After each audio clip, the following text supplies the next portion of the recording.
So let's jump to writing then, since we're talking about that. So I mean, you obviously employ a lot of writers, and you've built your whole career off writing. How do you spot good writing? What do you think about good Well, writing? people hate when I say this, but I think that you can make someone who's bad okay, but you could never make someone who's okay great. I think that you got it or you don't in order to be like great. I think everyone can be adequate.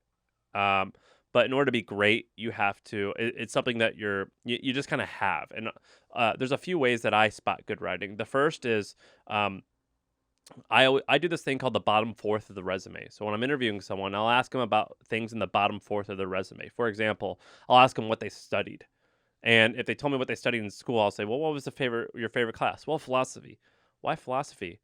"Well, because," and then if they can tell me a really good story to entertain me about why philosophy mattered to them, Hmm. that's how I can spot someone. And so if they're curious enough to think about things that maybe aren't interesting, or sorry, if they're curious to think about things all the time, but then they're a good enough storyteller that they can entertain me about philosophy. Like if you spent 4 years studying something and spent 100 grand, you better pay attention to that shit. And then if you're a good story, you can convince me why it's interesting.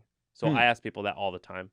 What? So, I mean, I hire a lot of writers too, and one thing is like I don't really necessarily look at their writing, more so their background kind of stuff like that. Like, what's interesting about them? Were Yeah. they So like the the best world way bowling champion? That's interesting. the I like best stuff way like to that. be a good writer is in order to be an interesting writer, you have to be an interesting person. Yes. And so if someone's like, "I'm an ultra marathon runner," I'm like, "Whoa, whoa, whoa, whoa, whoa. What? What does that mean?"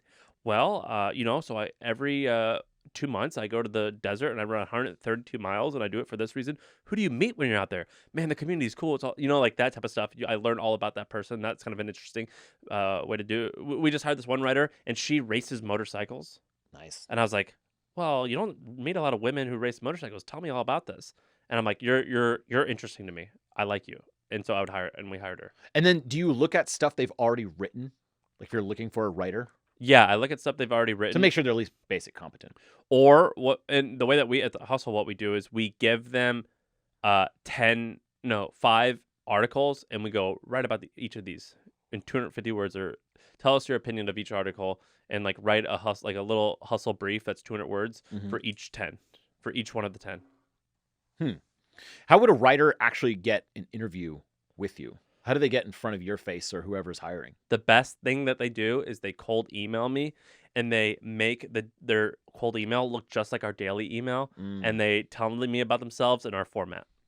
We had a guy inside the copywriting course named Shaggy. This guy, and he's reached out. I think he interacts with all of y'all on Twitter and stuff like that. He really wanted to write for the hustle, but he's just starting out, like he has no experience. And so I was like, look, the best thing you could do is exactly what you said, where make a fake hustle email. Yeah, So he did inside Google Docs, copy your font and everything, and sent it. And he actually got to this, I don't know, whatever round, but like it's like editors from Vox and Vice Media and stuff like that that are applying, and this guy made it, which is great. awesome. Then that works. I mean, you at least get your foot in the door. I think another thing, in order to be a good writer, I think people view writing, the word writing is a bad word because it means three things. The first thing is like, can you literally put words on paper? Okay. That's how people use writing. And because of that, because literally everyone in the country can do that, there's a lot of people who think they're good at it. Hmm. That's stupid. That's not what it means. The second thing that they think it means is that they use language in an easy to consume way, which most people think that means like using fluffy, flowery language that they learned in 8th grade English class. Hmm. That's not good writing. And the third thing is, are you an expert on something? And can you just tell me a story? Mm. That is good.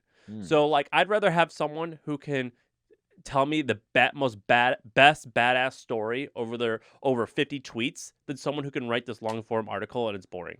Mm. You feel me? And Yeah. so what I love to do to look at good writers is I follow them on Twitter and see like what are they tweeting. Hmm. So Twitter's like the spot where you just like check them out. Yeah, because if you can entertain and educate me in 140 characters or less, or figure out how to fit within those constraints, you're going to be good.